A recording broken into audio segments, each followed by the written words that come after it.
Hi there. My name is Michelle Nicolo Prentice, and you're listening to Mama's Lullaby podcast, where we celebrate you and your journey to and through motherhood, the good, the hard, and the scary, giving you a place to be nurtured and mothered. You deserve it. Welcome. Hey guys, it's Michelle. Please hit that like button and be sure to subscribe so we can keep you up to date on all the latest podcasts. Hi, and welcome to Mama's Lullaby podcast. My name is Michelle Nicolo Prentice, and I'm so happy that you chose to join us today on this podcast. We have two goals here at Mama's Lullaby. One of them is to celebrate you and your journey to and through motherhood, however it shows up for you. And the second goal for Mama's Lullaby is to give you a place and a space where you can be nurtured, where you can be mothered, where you can have a place where somebody might speak directly to something that you need help with, or you just, might need just 5 minutes to just chill out or something.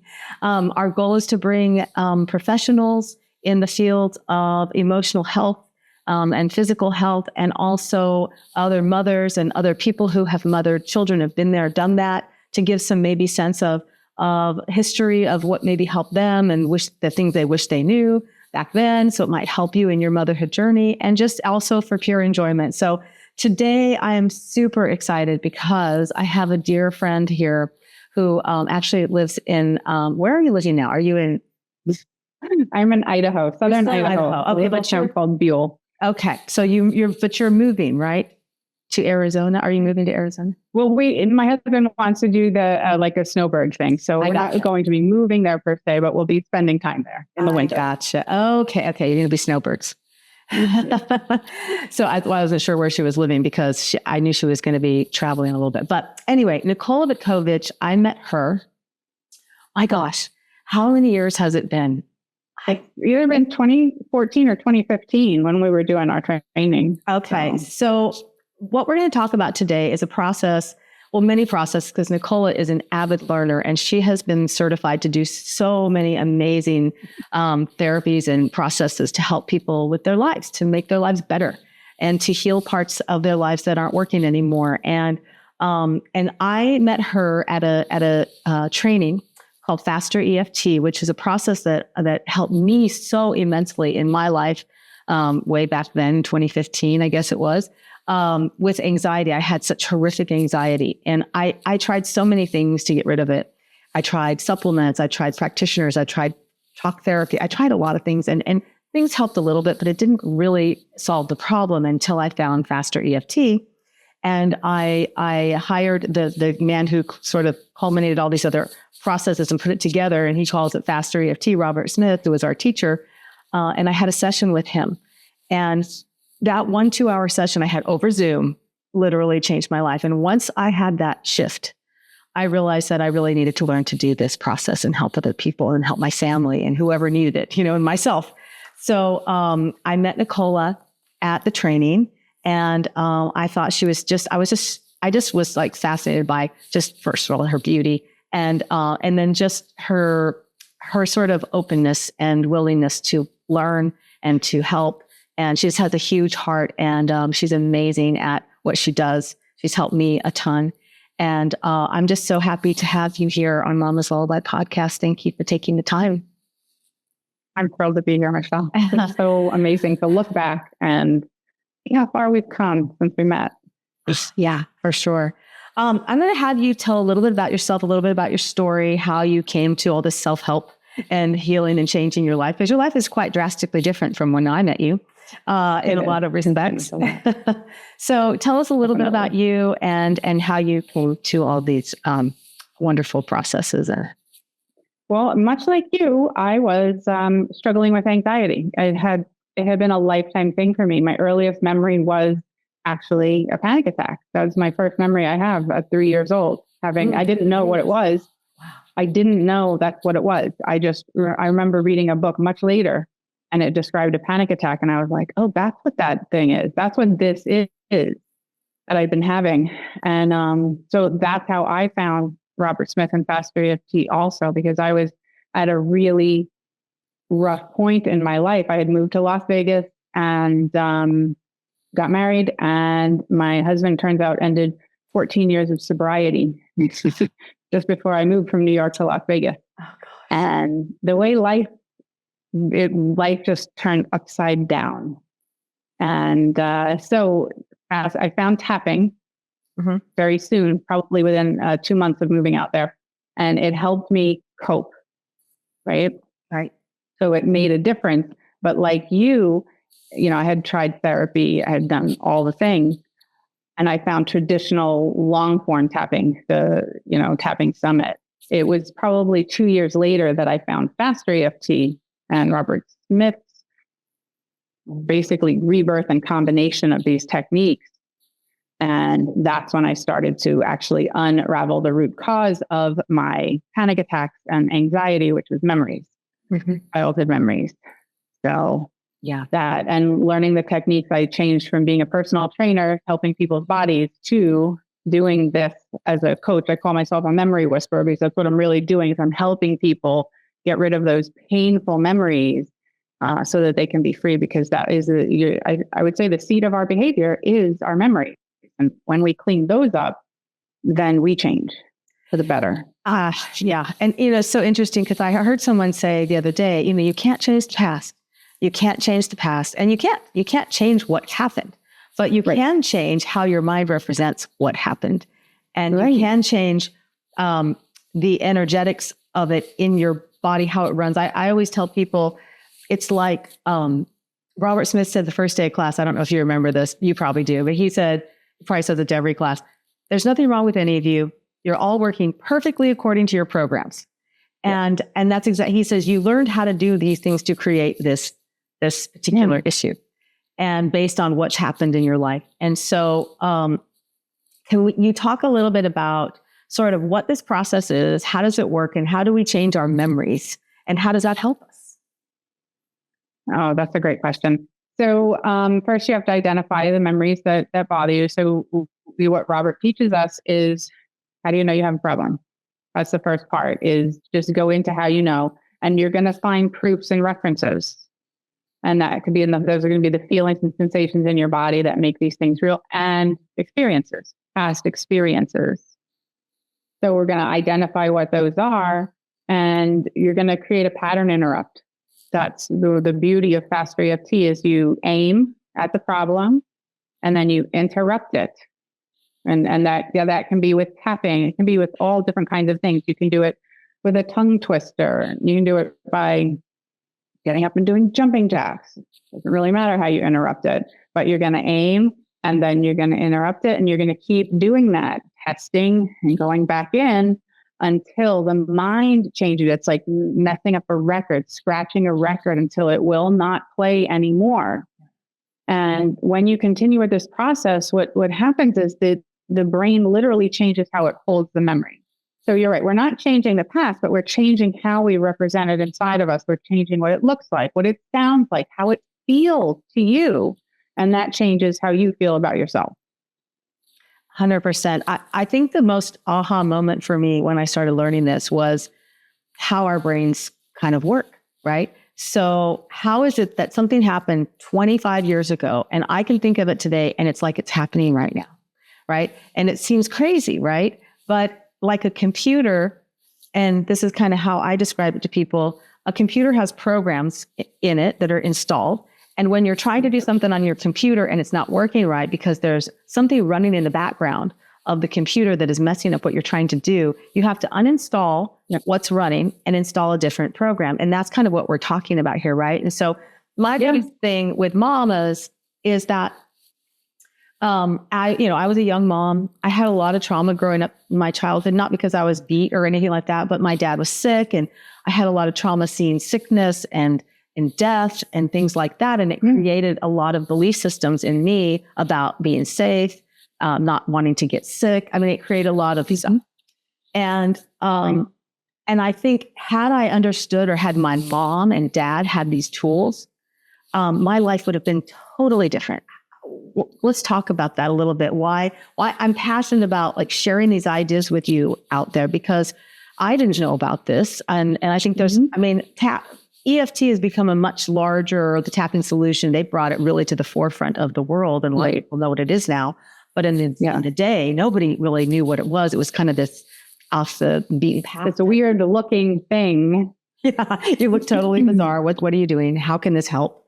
Right. But let's talk about why it would be powerful and important for somebody, a mom especially, to clean up her memories or do some work like this. How would that affect her family and her children and her children's children? Let's talk kind of about that.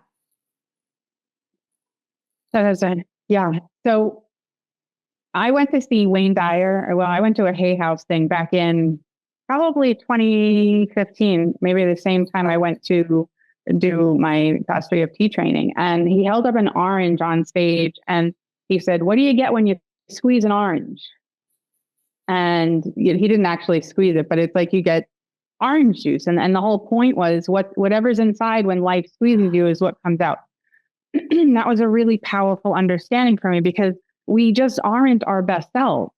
We have our aspirational selves, but like you said about that computer programming, is when life stresses us, we're going to default to what's inside.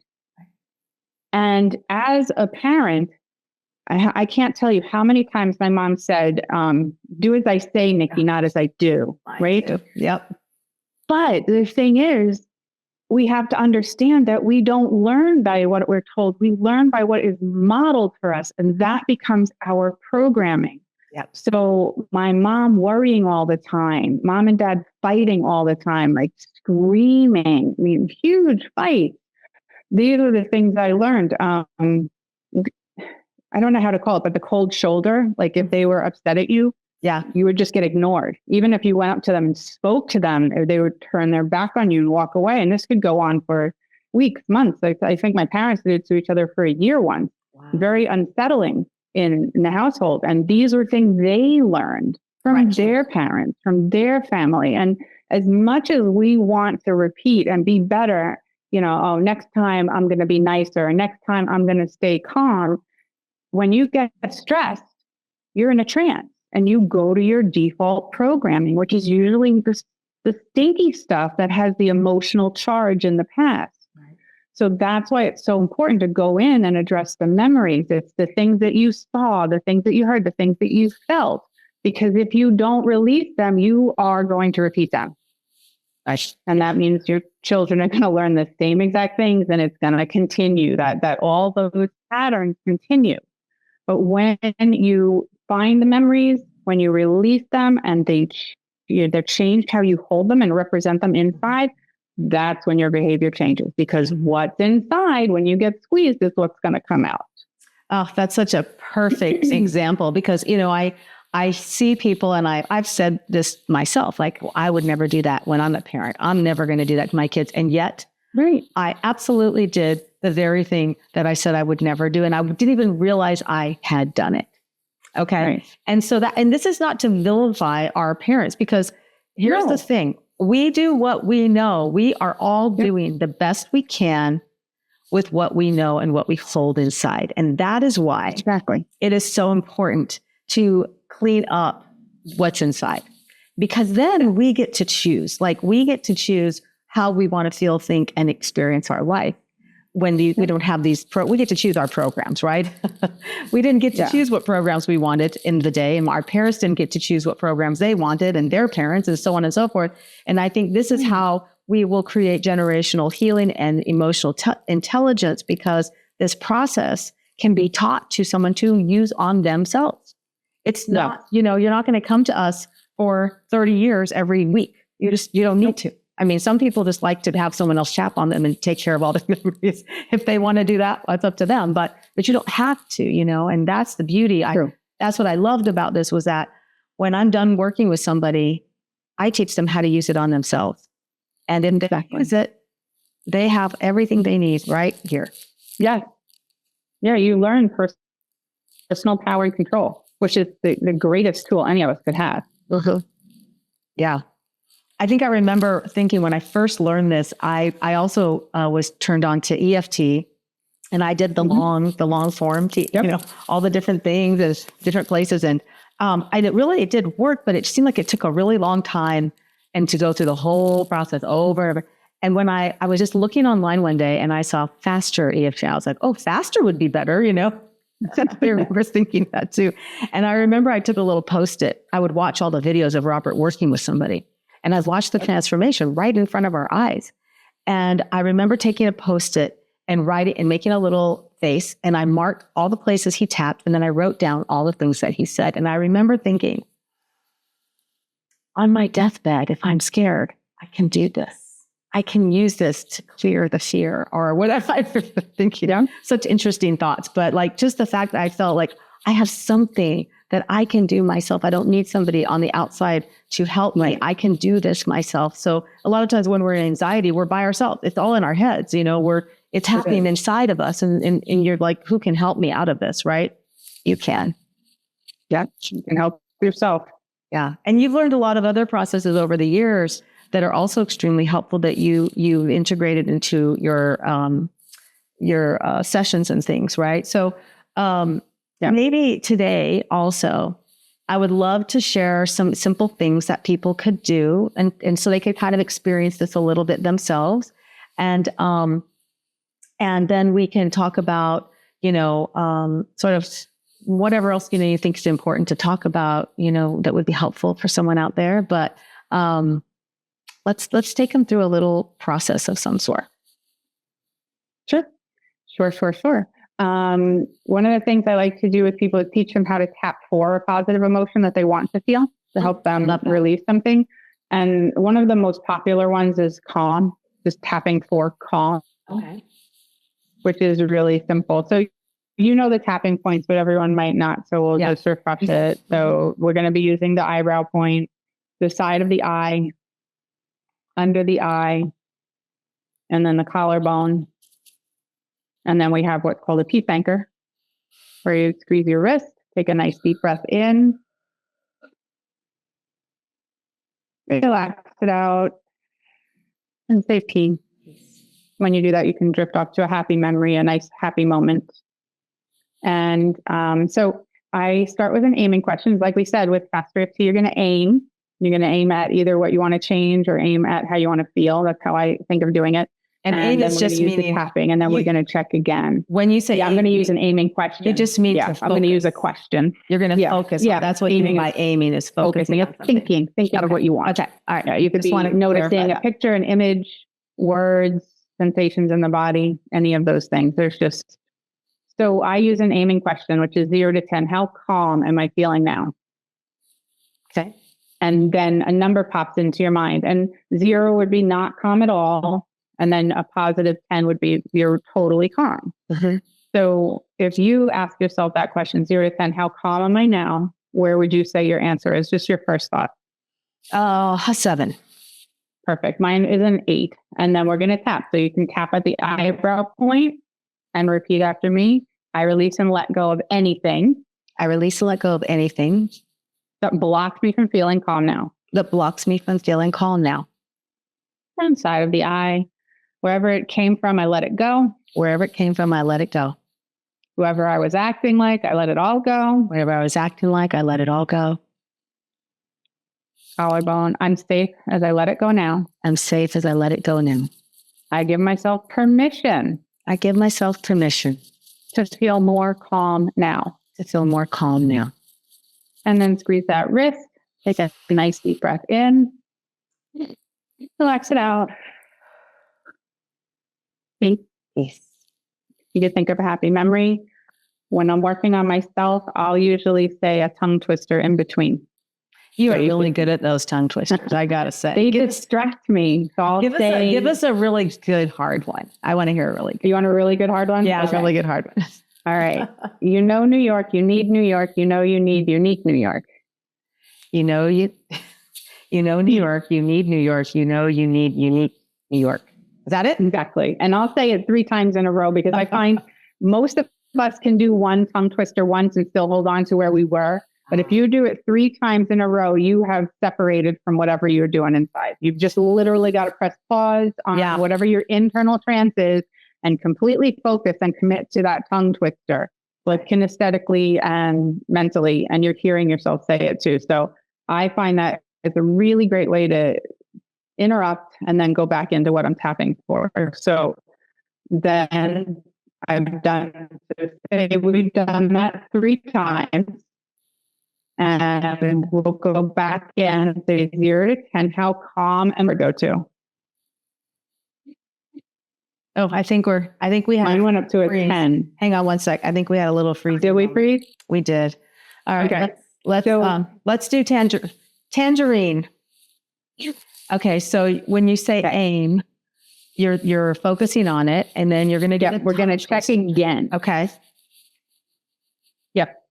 So let's go. So we've done the tongue twister. Now we're going to go back in and check and see what changed. 0 to 10, how calm am I now? Okay. What number do you notice? Mine went up to a 10. Mine's an 8. So yours went up 1. And that's perfect. So we're looking for incremental changes. It doesn't even have to get to a 10. I will teach my clients to do this every day. I've created them a tiny habit, which is after I brush my teeth in the morning and I put my toothbrush down, I will tap for how I want to feel today. So they'll just decide how they want to feel, ask that question, 0 to 10, how blank am I feeling now? Do a round of tapping, squeeze their wrist, and go about their day. They've created this momentum towards how they want to feel. And you do that every day, and you'll notice a change in how you feel. Yeah. I like to do that 30 days for like one thing. Okay. All right. And so can you kind of talk a little bit about like what's happening in the brain when this is going? Like, what are we doing? Why does this work? Okay. So we're aiming at how we feel, right? You want to be calm, but you're not, right? So you ask yourself, and I just trust the unconscious with this. So I'm not necessarily needing an answer to why I'm not feeling calm. I decide I'm going to let my unconscious mind take over because it knows why I'm not feeling calm. It knows what it's doing. So I ask that question, and that means I'm aiming, I'm focusing, I'm connecting to whatever it is I'm doing at the unconscious level that blocks me from feeling calm. Okay. But I've also given it a command now. Okay, I'm telling it I want to feel calm.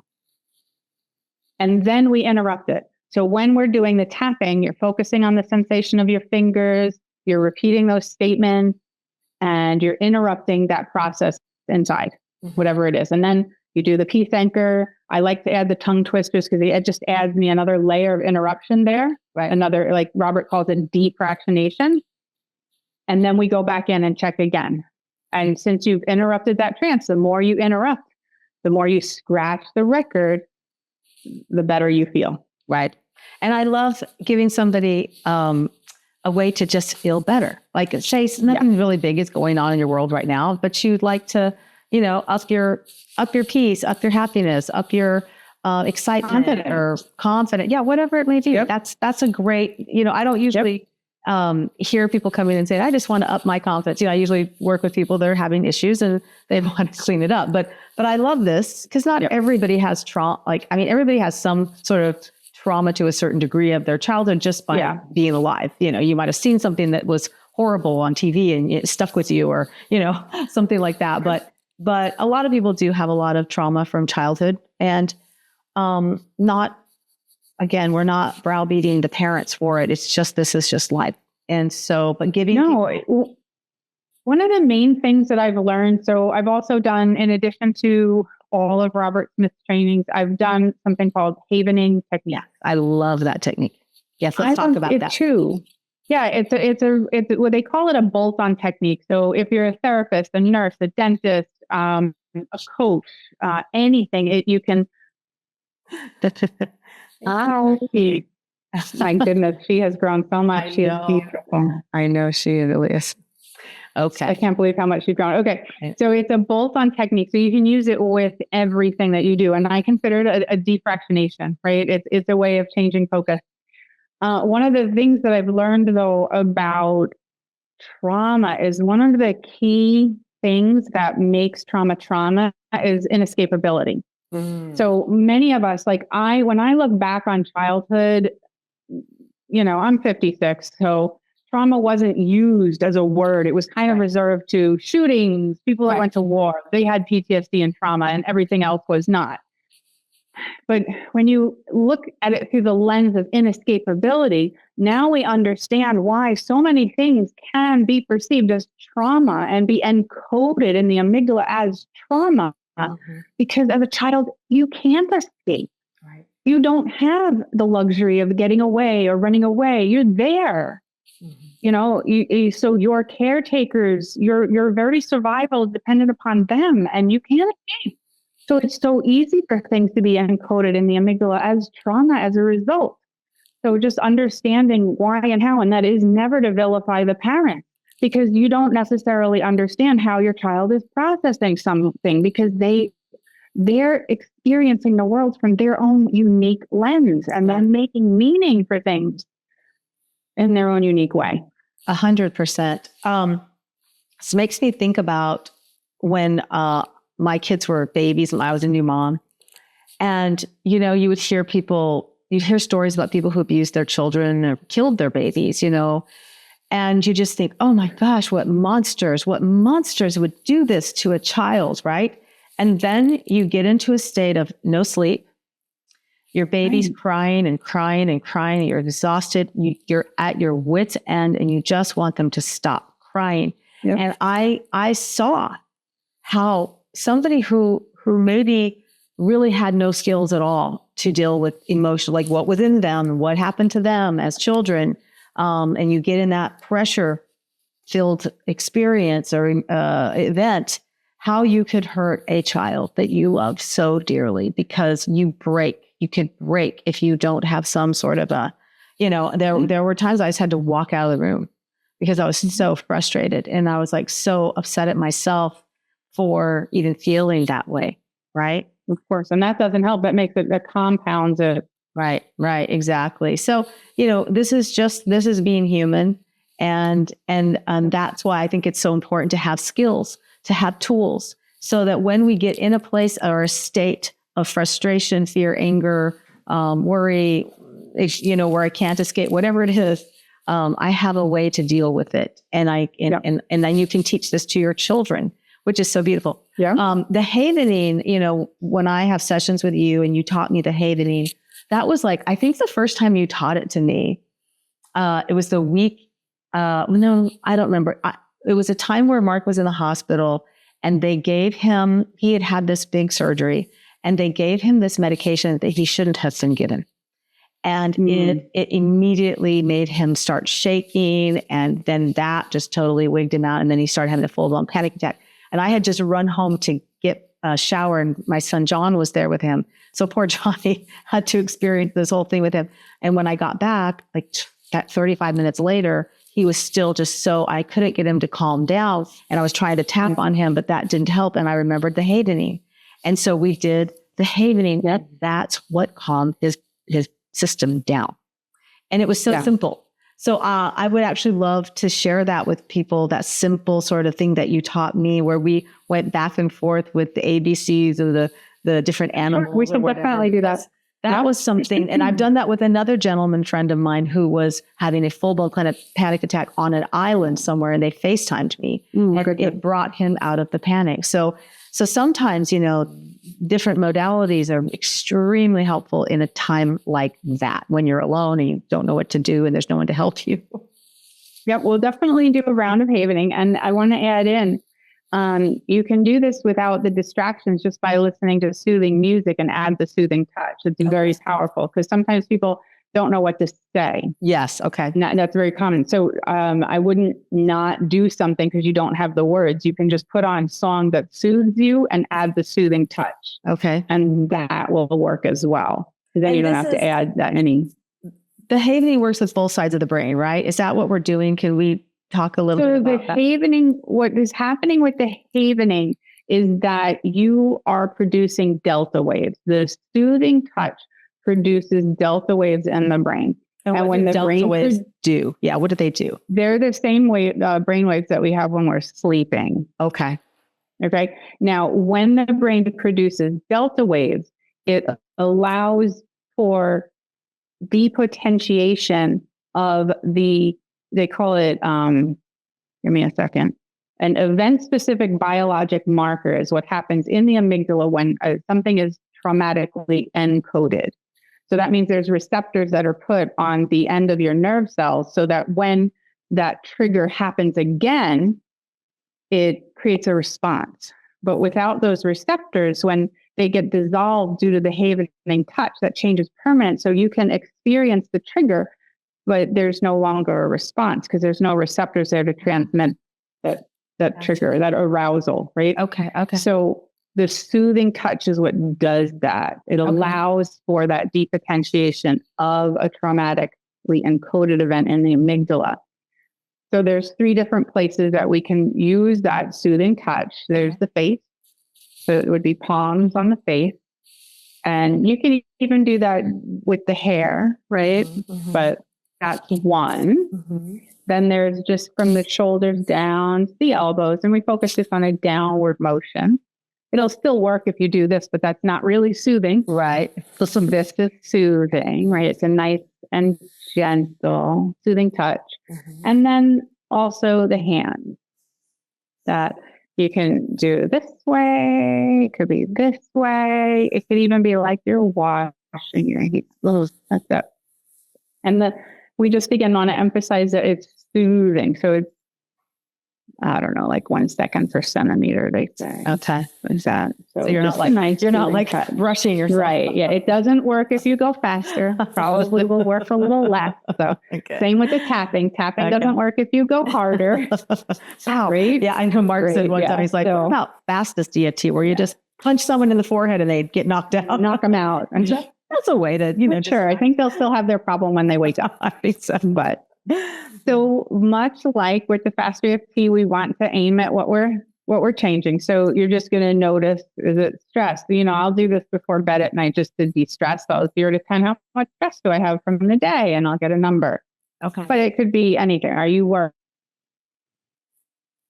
Are you?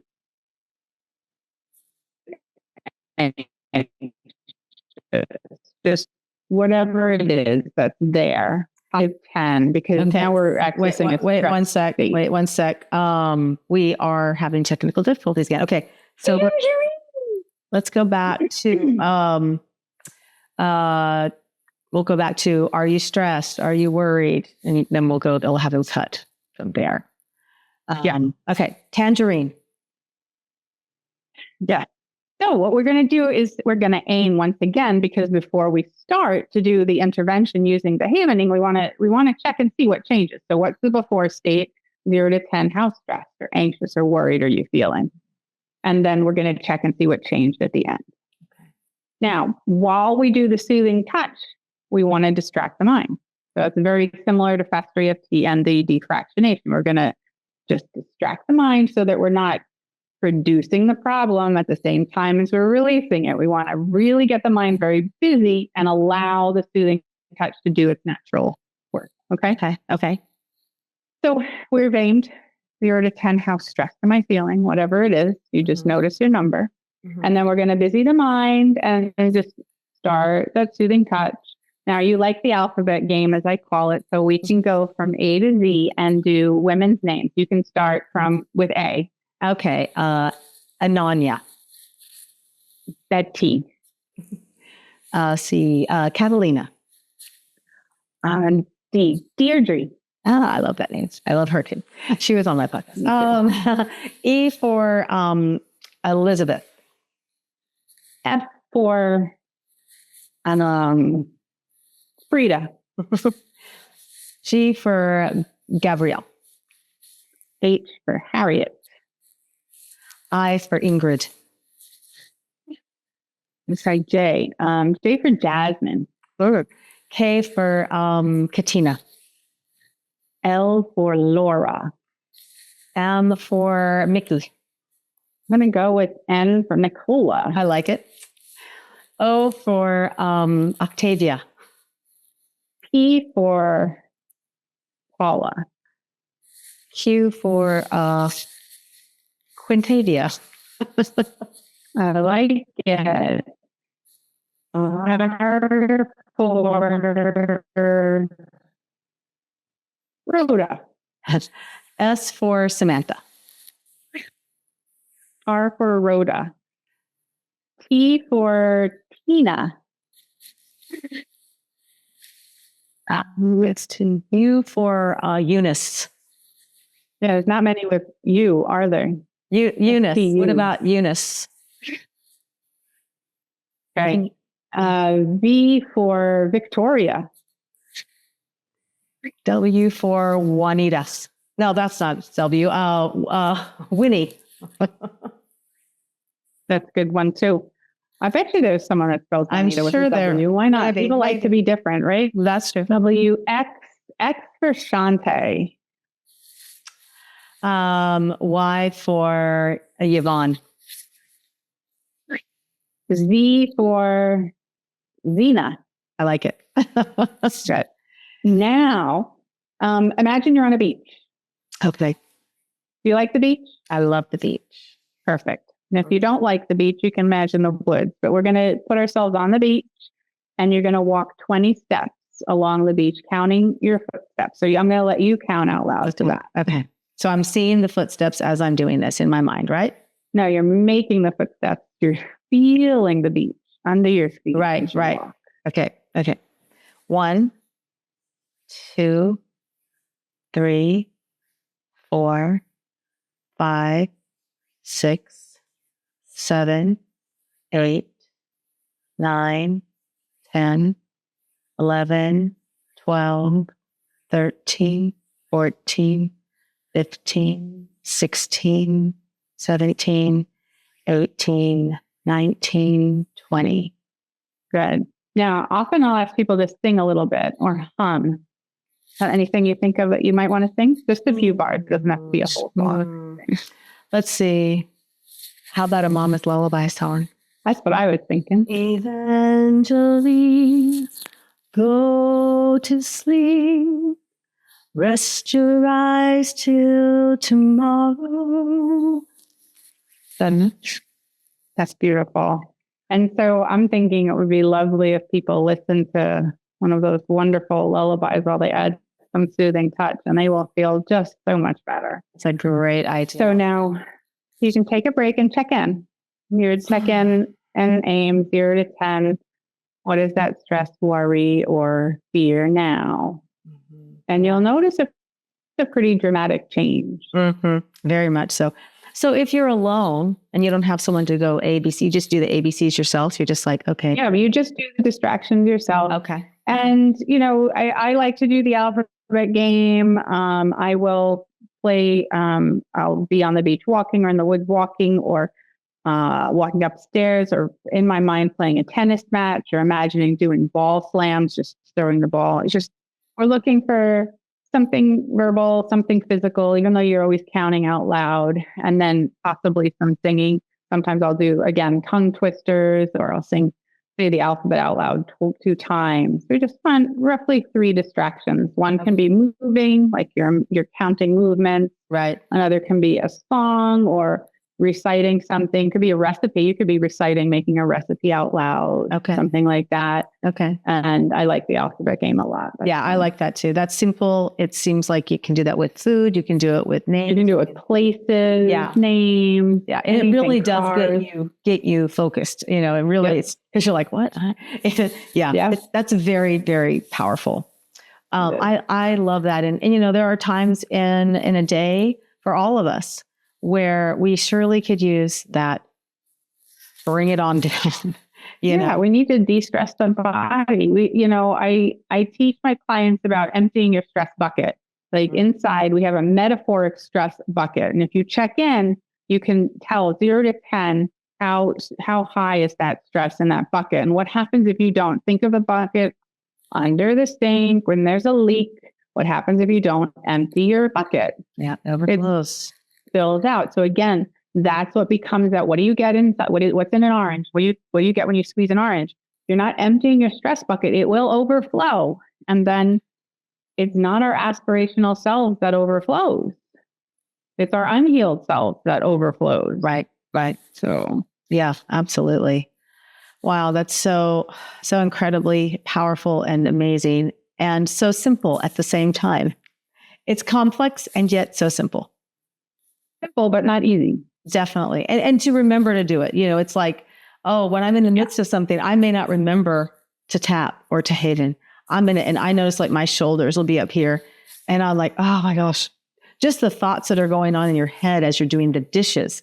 For me, when I'm doing the dishes, I realize like I'm like this sometimes. I'm thinking about all this stuff and they're like, or just breathing. We forget to breathe in the day. And as a busy mom, if you have one or more children, and you're at home or you're working outside of the home, either way, you have a lot on your plate, no matter what you're doing. And moms, we as women in general tend to put ourselves last. Yeah. And this is my goal with Mama's Lullaby and this podcast is to really encourage women to put themselves first, because it seems like it's selfish. It seems like, the most important thing is you taking care of your baby and your husband, and those are important things. But if you go down, the whole ship goes down, right? Yes. If you are not your best self, you're not your best self. Yeah. And it's not good for anybody. So taking care of yourself is actually the most loving thing you can do for your family and your kids. Truly. I agree. Yeah, I do. Here's an easy one from Dr. Huberman. Have you heard of Dr. Huberman? Do you ever listen to this podcast? Okay. Dr. Andrew Huberman. I love listening to his podcast. And this is called a physiological sigh. And so, when with kids, you might not always have your hands free to stop and do havening or do tapping, right? You're in the middle of things, but even washing dishes, you could do this. Okay. So it's going to be a 2-part inhale and a low exhale. So you're going to inhale and then a sip of air and then blow the air out.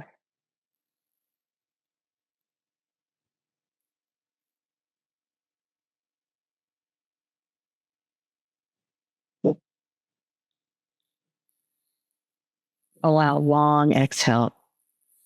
And until there's no air left, and relaxes the body. It helps improve your HRV too, your heart rate variability, but it calms you quickly. Yeah. And so you can do that while your hands are busy. You can do that driving. You can do that while washing the dishes. You can do that while carrying your baby. It's easy. Do you want to do that with me? Yes. Let's do that together. Okay. So we're going to inhale and then we're going to do a sip of air that just fills the lungs up and then blow it out long and slow until there's no air left. Okay. Mm-hmm. Let's go.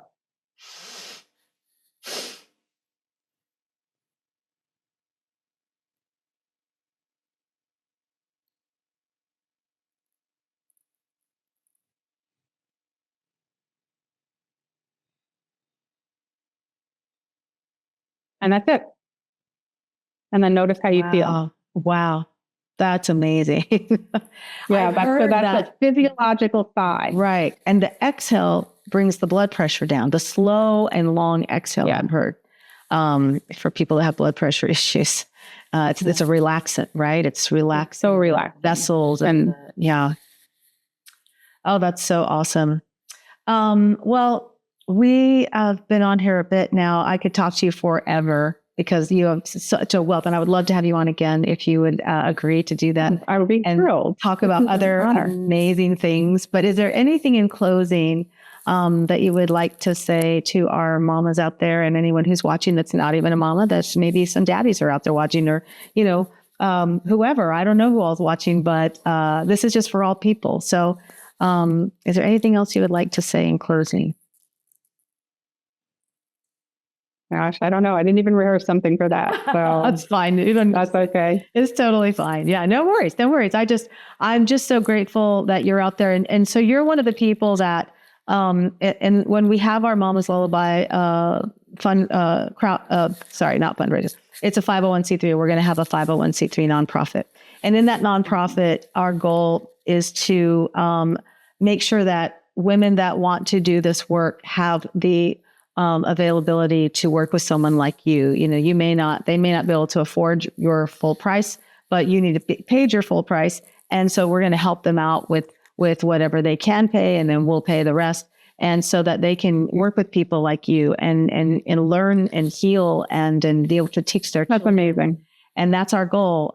So that's what we're heading for this year, is getting that 501c3 status and raising money to be able to help people do that. And then that changes the whole dynamic of our whole world eventually after generations. It does. Yeah. It does. So if someone wanted to work with you and get in touch with you, where would they go and what should they do? I have a website. It's www.fasterchanges.com. Okay. And they would just start by signing up for a free consult. We have a chat. I find out what's happening with them, what they want to change, where they are, and I'll figure out if I can help them, and then I'll tell them what that looks like. Beautiful. So we'll have that down in the comment section below. So you are welcome to check out her website and call her and get in touch with Nicola if this is something you think would be very helpful for you. I know it would. I know it helps me. Nicola is somebody that I trust, and that's who I work with when I need help. So until then, if you like what you've experienced here, please like, subscribe, and share this podcast with everyone that you can think of, because that's how we get in front of more mamas, and that's how we help change the world more and more and more. And also go to mamaslullaby.com and download the Mama's Lullaby 2 volumes worth. They are amazing songs they're the world's first ever lullabies written specifically for mothers. And I'm so proud of that. And I wrote them with the greatest writers in the world here, people like Amy Grant and Linda Davis and Marcus Hummon and Mike Reed and Chris Roberts and just so many amazing writers. So I'm so proud of the work. It is there to help soothe, calm, and relax you, as well as your children love it. My granddaughter, who you've seen here several times, whoops, so well. Beautiful. Yeah, she's been in and out. But she loves Mama's Lullaby too. So it's not just for women. Men love it too. It's just very soothing and relaxing. There's some fun songs in there too. There's a couple of funny songs. But check it out. We have merch, and we have things that you can support us with if you love what we're doing here.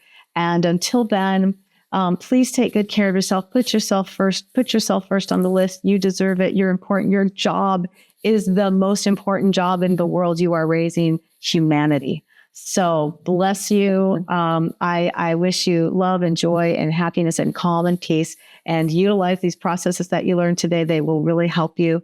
And until the next time, have a fabulous day. God bless you all. And we'll see you very, very soon. Thank you, Nicole. Love you so much. Bye. I love you too. Thank you. That's Jai. Fine.